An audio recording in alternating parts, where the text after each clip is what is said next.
हजरत अली असगर को तो अचानक उठाया था इमाम हुसैन, बाहर निकले तो गर्दन पे तीर लगा तो 6 महीने का बच्चा वो भी शहीद हुआ। खून उछाला आसमान की तरफ तो कहा मौला देख ले, मैंने 6 महीने वाला भी नहीं बचाया, वो भी दे दिया है।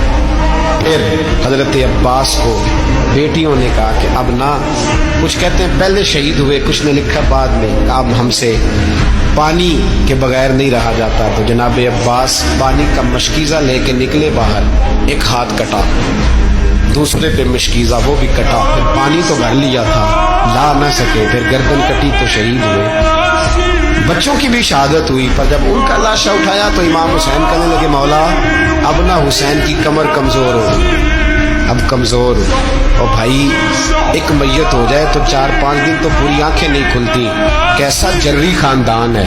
थोड़ी देर गुजरी तो इमाम अली मकाम ने पटका बांधा, सर पे दस्तार बांधी, मौला अली की तलवार पकड़ी, नबी पाक का इमामा बांधा और घोड़े पे सवार हुए तो कहने लगे ज़ैनब घर तेरे हवाले और मैं अल्लाह के हवाले, घर तेरे हवाले और मैं।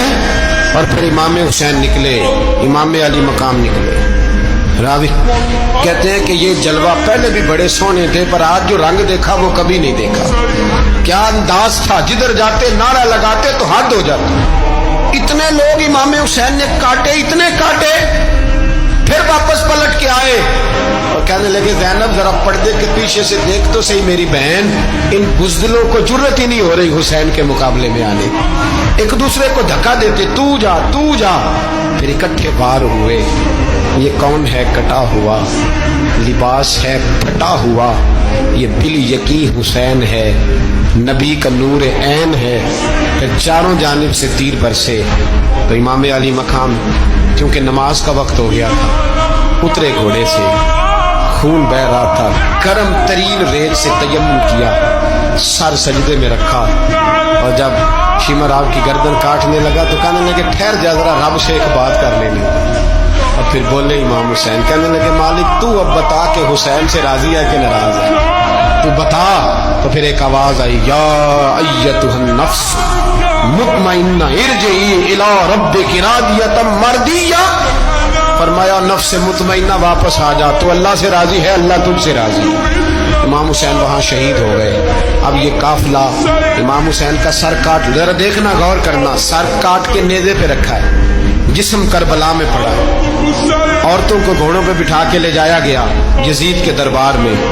यजीद, पहले उबैदुल्लाह इब्ने ज़ियाद ने बदतमीजी की, फिर यजीद ने की।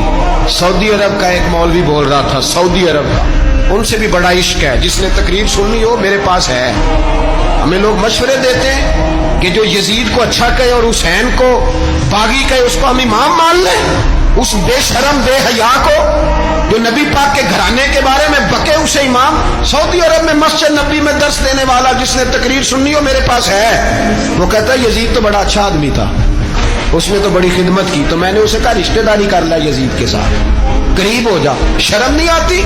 आज भी नबी पाक का दिल दुखाते हो, हया नहीं आती, ख्याल नहीं आता। और लोग घर में बैठ के बातें करते हैं, कहते हैं जी जो बैतुल्लाह में हो वो भी बुरा हो सकता है। बैतुल्लाह में तो 360 बुत भी थे, वो अच्छे थे। मदीने में तो 360 मुनाफिक भी रहे, पूरी सूरह मुनाफिकून नाज़िल हुई, वो अच्छे थे। अजीब तमाशा बना दिया लोगों ने मजहब का। वो आज बक रहा है, आज मेरे पास वीडियो आई है, कहता है यजीद ने तो बड़ी खिदमत, तो उबैदुल्लाह इब्ने ज़ियाद ने कत्ल किया। बेशर्मो, अगर उबैदुल्लाह इब्ने ज़ियाद ने भी कत्ल किया था तो हुकूमत किसकी थी? बोले, बोल के बताएं। तो फिर यजीद ने उबैदुल्लाह इब्ने ज़ियाद को सजा क्यों नहीं दी, बल्कि एक जगह 2 गवर्नरियां दी उसको?